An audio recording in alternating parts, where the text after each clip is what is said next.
Vote हमारा, राज तुम्हारा, नहीं चलेगा, नहीं चलेगा। जिसकी जितनी संख्या भारी, उसकी उतनी हिस्सेदारी। जिसकी जितनी संख्या भारी, उसकी उतनी हिस्सेदारी। वोट से लेंगे सीएम पीएम, वोट से लेंगे सीएम पीएम, आरक्षण से लेंगे एसपीडीएम, आरक्षण से लेंगे इस एसपीडीएम।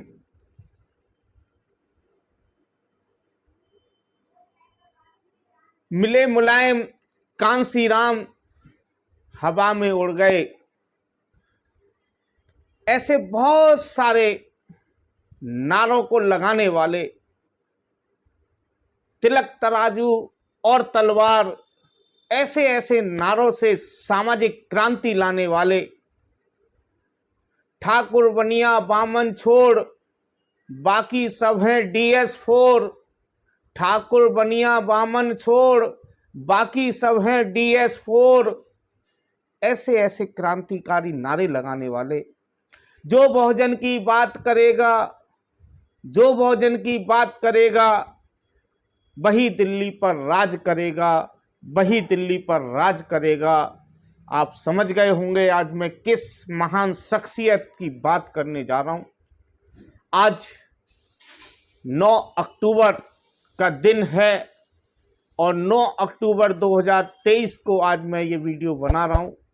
इसी 9 अक्टूबर 2006 को इस देश के एक बहुत बड़े महान संत, महात्मा, समाज सेवी, सामाजिक परिवर्तन को लाने वाले, शोषितों, दलितों, वंचितों की, मजलूमों की, अल्पसंख्यकों की, पिछड़ों की आवाज बनने वाले, आदिवासियों की आवाज बनने वाले मानवर कांसी राम जी का आज परिनिर्वाण दिवस पर मैं आप लोगों के बीच में हूं।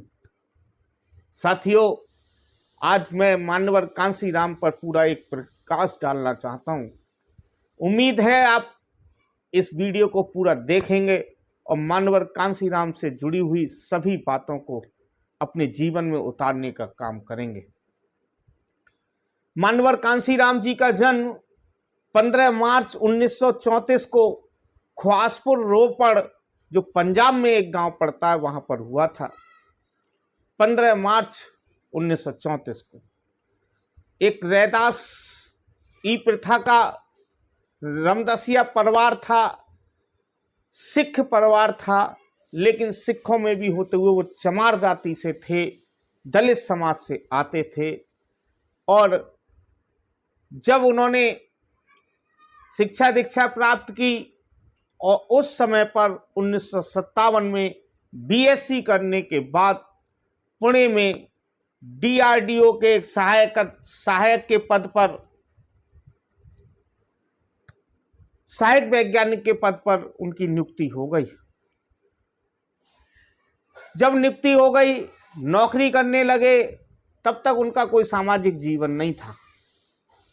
लेकिन कब किसी व्यक्ति को के जीवन में परिवर्तन आ जाए, ये कुछ किसी को पता नहीं रहता है। उनके ही साथी थे एक वाल्मीकि समाज के, उन्होंने बाबा साहब की एक पुस्तक जाति का विनाश, जाति का विनाश उन्हें भेंट की और पढ़ने के लिए कहा। जिस दिन वो पुस्तक उन्हें मिली, उससे पहले उनका कोई सामाजिक जीवन नहीं था। आराम से पढ़ाई लिखाई की, नौकरी की, सहायक इंजीनियर, सहायक वैज्ञानिक जैसे पद पर नियुक्ति हो गई DRDO में। तो सोच सकते हैं, समझ सकते हैं वेतन कितना होगा, कैसा होगा, कितना अच्छा सामाजिक जीवन, आर्थिक जीवन चल रहा होगा। लेकिन उस पुस्तक को जब उन्होंने पढ़ा, जाति का विनाश, और जब वो पुस्तक उन्होंने पढ़ी, एक ही रात में 3 बार पुस्तक को पढ़ गए, एक ही रात में 3 बार। और जब उन्होंने उस पुस्तक को पढ़ा और उस पुस्तक को पढ़ने के बाद उनके दिमाग में एक ही बात निकली कि उन्होंने कहा, इस पुस्तक ने मुझे जीवन भर का काम दे दिया है, इस पुस्तक ने मुझे जीवन भर का काम दे दिया है और साहब ने, मान्यवर साहब ने नौकरी छोड़ दी और नौकरी छोड़ने के बाद घर से निकल गए। माताजी बीच में शादी करना चाहती थी। हर माँ की इच्छा होती है, हर पिता की इच्छा होती है बेटा जब बड़ा हो जाए और नौकरी में चला जाए तो कम से कम अभी छोड़िए, उस जमाने में नौकरी पे चले गए तब शादी की बहुत इच्छा थी। और इस जमाने में नौकरी लग जाती है तो लोग क्या क्या करते हैं, चाहते तो सहायक वैज्ञानिक DRDO में थे, चाहते तो जीवन यापन कर सकते थे। लेकिन डॉक्टर भीमराव अंबेडकर जो 32 डिग्रियां रखते थे, चाहते तो किसी विदेश में जाकर के अच्छी खासी नौकरी कर सकते थे। लेकिन मान्यवर कांशीराम जी ने भी बाबा साहब भीमराव अंबेडकर का पथ अपनाया और माता से कह दिया कि नहीं माता जी, मैं शादी नहीं करूंगा। और परिवार को एक 24 पेज की चिट्ठी लिखी। नौकरी छोड़ी और नौकरी छोड़ने के बाद परिवार को 24 पेज की चिट्ठी लिखी और उस 24 पेज की चिट्ठी के बाद पूरे भारत में निकल गए। और उत्तर भारत में जो सामाजिक क्रांति आई, दलितों की, पिछड़ों की, आदिवासियों की जो राजनीति प्रारंभ हुई, वो किसी से छुपी हुई नहीं है। और उन्होंने 24 बातों में क्या क्या लिखा वो मैं आप लोगों को कुछ बातें बताना चाहता हूँ। उन्होंने कहा अब कभी घर नहीं आऊंगा और घर पूरी तरीके से छोड़ दिया। उन्होंने कहा कभी अपना कोई घर नहीं खरीदूंगा और आज तक मान्यवर का कोई घर नहीं है। मान्यवर कांशीराम ने कोई घर नहीं खरीदा। गरीबों और दलितों का घर ही मेरा घर होगा। जहां निकल जाते थे साइकिल से चलते थे, साइकिल से यात्रा शुरू की, जहां रात हो जाती थी उसी गांव में रुक जाते थे। और जिसके घर पर दलित ने सहारा दे दिया, पिछड़ ने सहारा दे दिया, वो बहुजन कहते थे। दलित और पिछड़ा मानते ही नहीं थे, वो सबको बहुजन कहते थे। और आगे बात करूंगा मैं, थोड़ी वीडियो लंबी हो सकती है इसलिए जरूर देखें, क्योंकि मान्यवर जी का इतिहास अगर आप लोगों को पढ़ लिया तो निश्चित रूप से आज आपका जीवन सफल हो जाएगा। गरीबों और दलितों का आवास ही उनका मेरा घर होगा। और जहां पर वो रुक जाते थे, जहां शाम हो जाती थी वहीं रुक जाते थे। उसी के घर पर जो सूखा मिला वो खा लेते थे और वहीं पर अपना बिस्तर डाल लेते थे। आजकल के नेताओं की तरह बड़े आलीशान होटलों की नहीं देखते थे। आज इसीलिए सामाजिक पतन हो रहा है, क्योंकि आज नेता घर से नहीं निकल रहे हैं। ओबीसी, पिछड़े, दलित समाज के नेता घरों से नहीं निकल रहे हैं। उन्हें एसी चाहिए, एसी के होटल चाहिए। आगे उन्होंने और भी कहा कभी सभी रिश्तेदारियों से मुक्त रहूंगा। कोई रिश्तेदार नहीं, कोई जीजा नहीं, कोई साला नहीं, कोई बुच्छ नहीं, कोई फूफा नहीं, कोई मौसी नहीं, कोई मौसा नहीं, सारी रिश्तेदारियों से मुक्त रहूंगा। समाज बहुजन मेरा पूरा परिवार है। किसी की शादी में नहीं जाऊंगा, जन्मदिन में नहीं जाऊंगा, किसी के अंतिम संस्कार में नहीं जाऊंगा, कोई नौकरी नहीं करूंगा।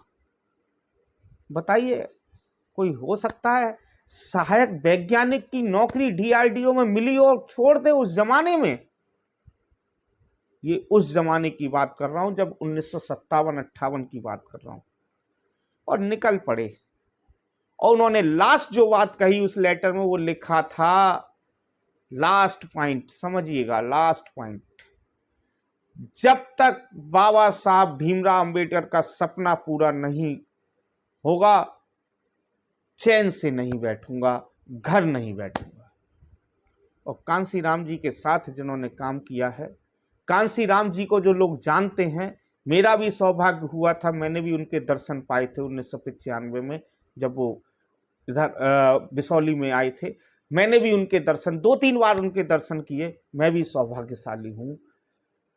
लेकिन क्या शख्सियत रही होगी, सोचिए। शादी नहीं करना, घर नहीं करना, नहीं बनाना, संपत्ति नहीं करना, नौकरी छोड़ देना, साइकिल से निकल जाना, घर जहां मिल गई रूखी रोटी मिल गई तो ठीक है, नहीं मिल गई तो भूखे सो जाना, ये उनका। लेकिन आज वो नाम जो छोड़ करके गए, उस नाम के लिए मैं कुछ बातें आप लोगों के बीच और रखना चाहता हूँ। साथियों, बहुत ही जरूरी बातें हैं। इन बातों को अगर आपने अपने जीवन में उतार लिया तो निश्चित रूप से आप समझिए कितना बड़ा फायदा आपके जीवन में हो सकता है। उन्होंने कहा यहां से उनका परिवर्तन शुरू हुआ। उन्होंने कहा 15% शोषक हैं और 85% को उन्होंने शोषित कहा, जिनका शोषण होता आया, हजारों साल शोषण होता आया।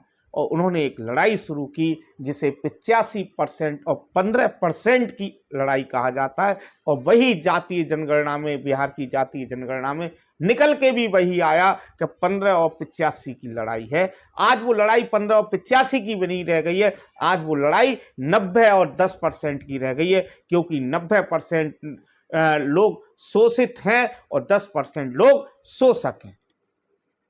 उन्होंने कई लोगों को उसके बाद, बाबा साहब भीमराव अंबेडकर को पढ़ने के बाद जब सामाजिक उनका जीवन शुरू हुआ, तो गुरु घासीदास जी, नारायण मुंडा जी, बिरसा मुंडा जी, ईवी रामास्वामी पेरियार जी, ललई सिंह यादव जी, महात्मा ज्योतिबा फुले जी, छत्रपति साहू जी महाराज और बाबा साहब अंबेडकर को पढ़ना शुरू किया। जब इन लोगों को पढ़ना शुरू किया और जब इन लोगों को पढ़ा, तब उन्होंने जाकर के सबसे पहले बाबा साहब की जो एक बात उन्होंने को और ज्यादा खल गई, और जो आज मैं भी देखता हूं, खूब देख रहा हूं समाज में, जितने भी पिछड़े और दलित समाज के लोग नौकरी कर जाते हैं संविधान की बदौलत और मंडल कमीशन की बदौलत, वो कभी ये नहीं देखते कि समाज के लोग कार्य कर रहे हैं, जो लोग समाज की लड़ाइयां लड़ने का काम कर रहे हैं, उन्हें कुछ सहायता की जाए, मदद की जाए। केवल अपना परिवार, अपना स्वार्थ देख रहे हैं और बाकी संविधान खतरे में है और चाहे मंडल कमीशन खतरे में है, ये नहीं देख रहे हैं। और बाबा साहब ने एक लाइन कही थी, उस लाइन का प्रभाव भी उनके जीवन पर पड़ा। उन्होंने कहा था बाबा साहब ने, मुझे मेरे ही समाज के लोगों ने, पढ़े लिखे लोगों ने धोखा दिया, अनपढ़ लोगों ने धोखा नहीं दिया। ये बाबा साहब ने कहा था। आज भी मैं लगातार देखता हूं, खूब देख रहा हूं, मेरा भी खूब उठना बैठना है बाबा साहब के अनुयायियों के, SC ST OBC आदिवासी के। अरे मैं तो बस इतना कहता हूं कि अपनी पूंजी का 1% हिस्सा लगाते रहिए शोषित और दलितों के बीच में, 1% हिस्सा लगाते रहिए, 2% हिस्सा लगाते रहिए, तब भी। कुछ बात सोशल मीडिया पर नहीं बोल सकता, यहां नहीं बोल सकता, लेकिन बोल भी देता हूं, भ्रष्टाचार इस देश में बहुत है और हमारे लोग भी, जिसे कह सकते हैं काला धन, उस काला धन का ही 5% लगाते रहिए लोगों के बीच में, लोगों को जो समाज में आपकी आवाज उठाने का काम कर रहे हैं, जो आपको आगे आपके संविधान को बचाने के लिए आवाज उठा रहे हैं, जो आपकी लड़ाइयां लड़ रहे हैं, जो कोई कार्यक्रम कर रहे हैं, उनमें लगाते रहिए, देते रहिए। तो बाबा साहब के उस तथ्य को उन्होंने सोचा, इसके लिए क्या उपाय किया जाए कि ये पढ़े लिखे लोग मुझे धोखा ना दे पाए। बाबा साहब जैसे व्यक्ति को धोखा दे गए तो मुझे भी धोखा दे जाएंगे। इसलिए उन्होंने कहा क्या किया जाए, क्या निचोड़ निकाला जाए, किस तरीके से इनका काम किया जाए कि इन लोगों से मैं इनका जो पैसा है, धन है, संपत्ति है और इन्हें जो आत्मसम्मान, मान सम्मान मिला है, क्योंकि हम जानते हैं भारत की मनवादी व्यवस्था ने, वर्ण व्यवस्था ने किस तरीके से हमें पढ़ाई से दूर रखा, शिक्षा से दूर रखा। ये तो डॉक्टर भीमराव अंबेडकर और स्वामी जो है हमारे सावित्रीबाई फुले और ज्योतिबा फुले की बदौलत है कि हम लोग शिक्षा में आए। अंग्रेजों की देन है हम लोग शिक्षा में आए, नहीं तो शायद शिक्षा भी नहीं होती और नौकरी तो बात की बात है। तो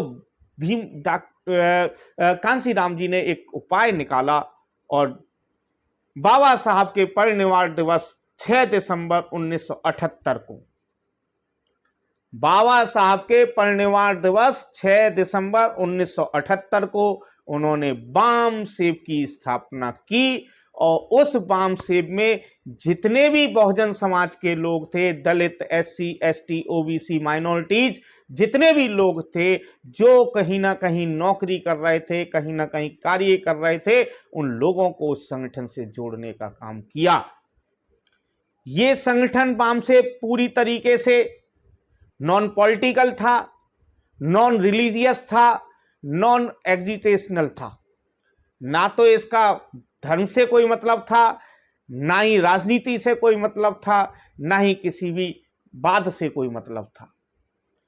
जब उन्होंने 6 दिसंबर 1978 को वाम सेब की स्थापना इसीलिए की, मैंने आपको समझा दिया कि बाबा साहब ने ये कहा था, ये पढ़े लिखे लोगों ने, मेरे समाज के पढ़े लिखे लोगों ने धोखा दिया, अनपढ़ लोगों ने धोखा नहीं दिया, क्योंकि वो उनका साथ नहीं दे पाए।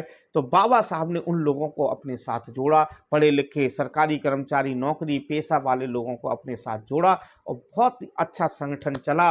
और उन लोगों ने अपना खजाना उन लोगों के लिए खोल दिया जिन लोगों ने जो लोग निकलते थे। हालांकि कांसी राम जी ने तो पहले ही कह दिया था, मुझे कोई मकान नहीं चाहिए, मुझे कुछ नहीं चाहिए, बस मुझे तो 2 रोटी चाहिए, वो मैं कहीं भी खा सकता हूं, एसी होटल भी नहीं चाहिए। फिर बाबा साहब के कदमों पर चलते हुए वाम से कार्य करने लगा और अच्छा काम करने लगा और जन क्रांति आने लगी। और जो एक बात जो उन्होंने ठानी थी, और वो ठानी क्या थी, सामाजिक परिवर्तन, समता मूलक समाज और आर्थिक मुक्ति का लक्ष्य बनाया उन्होंने। दोबारा समझ लीजिए, सामाजिक परिवर्तन, समता मूलक समाज और आर्थिक मुक्ति का एक लक्ष्य बनाया कि जब तक मैं समाज को मैं सामाजिक परिवर्तन नहीं ला दूंगा, जब तक समता मूलक समाज सबको समान नहीं बना दूंगा, और आर्थिक मुक्ति कुछ लोगों की अर्थ पर जितनी हिस्सेदारी है उसको मुक्त नहीं करा दूंगा, तब तक मैं चैन से नहीं बैठूंगा। ये उनका लक्ष्य था। इस लक्ष्य की पूर्ति के लिए वाम से अकेला काम नहीं कर पा रहा था, तो उन्होंने जो है एक DS4 बनाया, एक संगठन DS4 बनाया। उसकी भी स्थापना उन्होंने बाबा साहब के परिनिर्वाण दिवस पर ही की। और 6 दिसंबर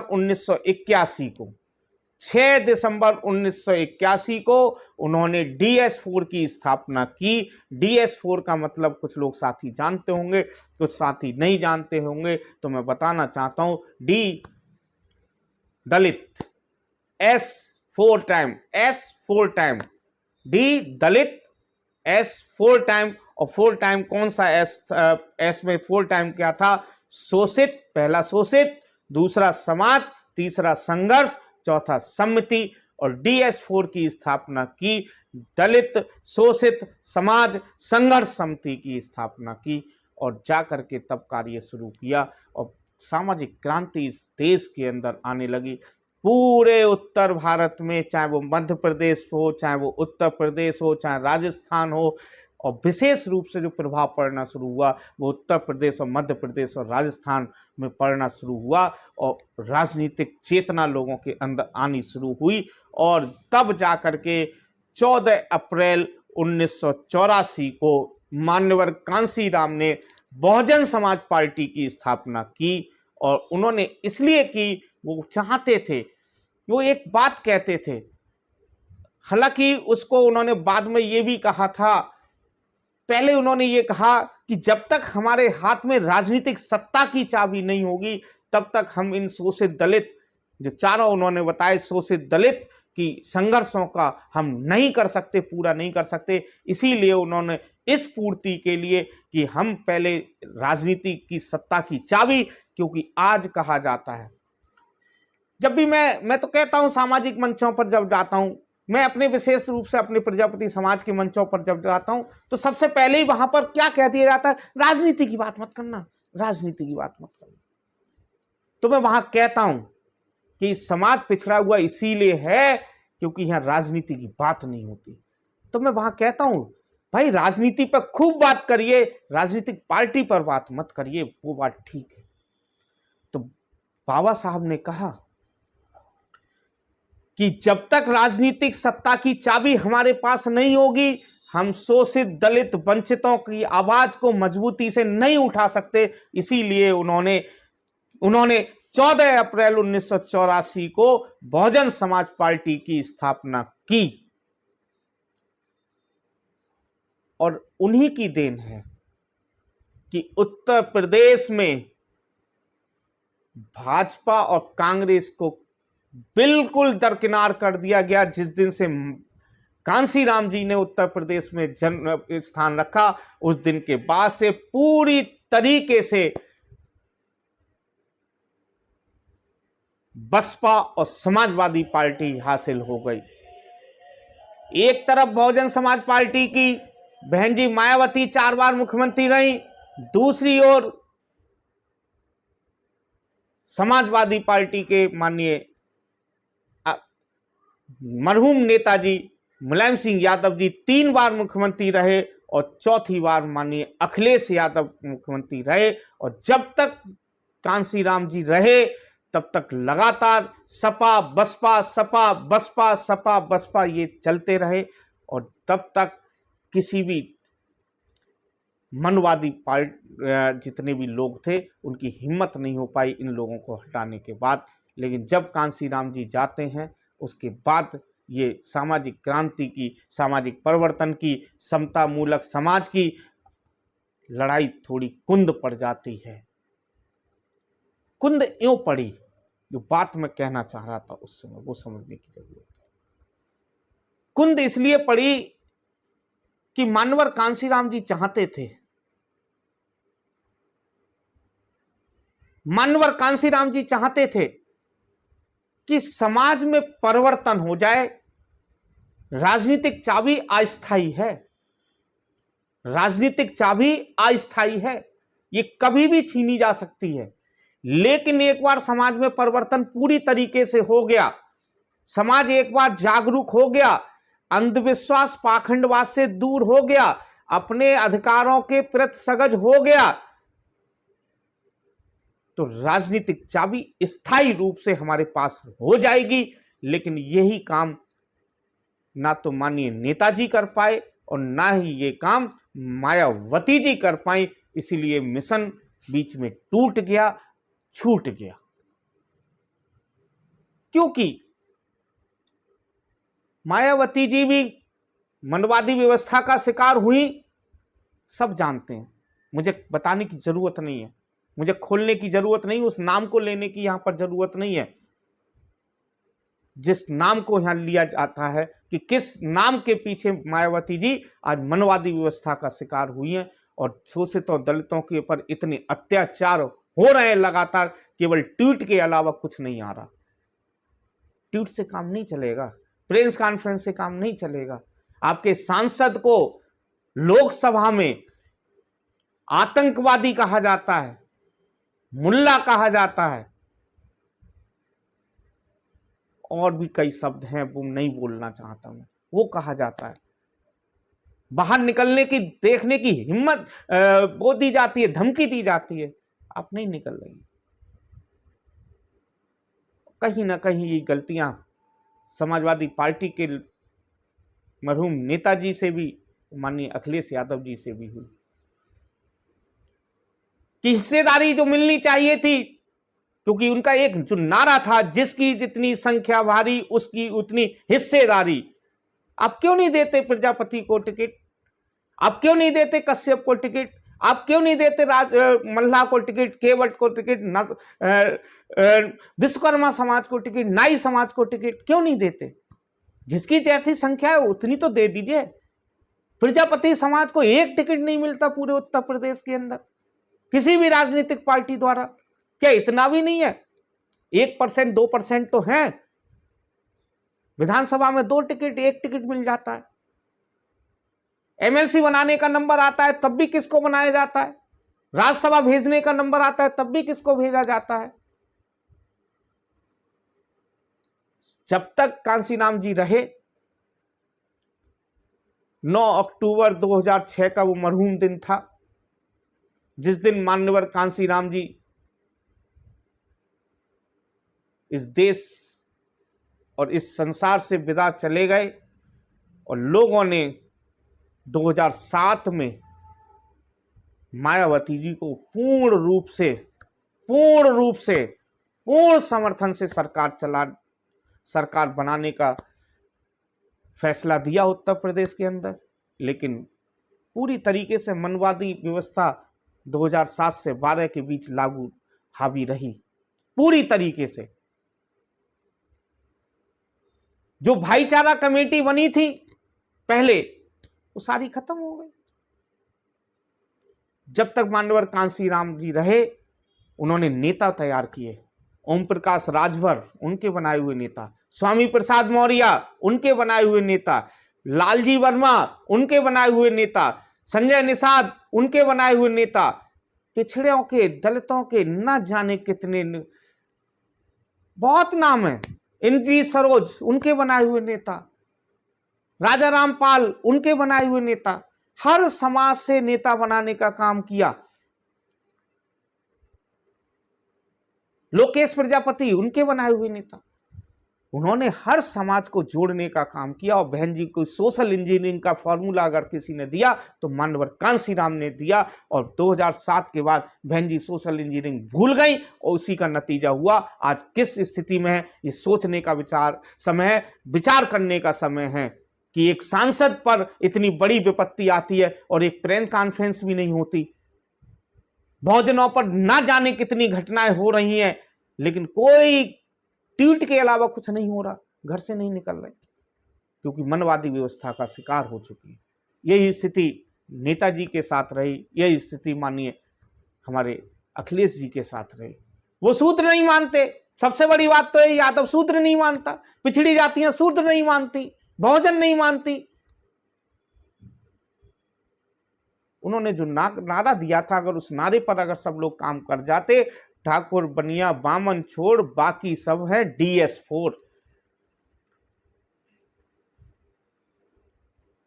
वोट से लेंगे CM PM, आरक्षण से लेंगे SP DM।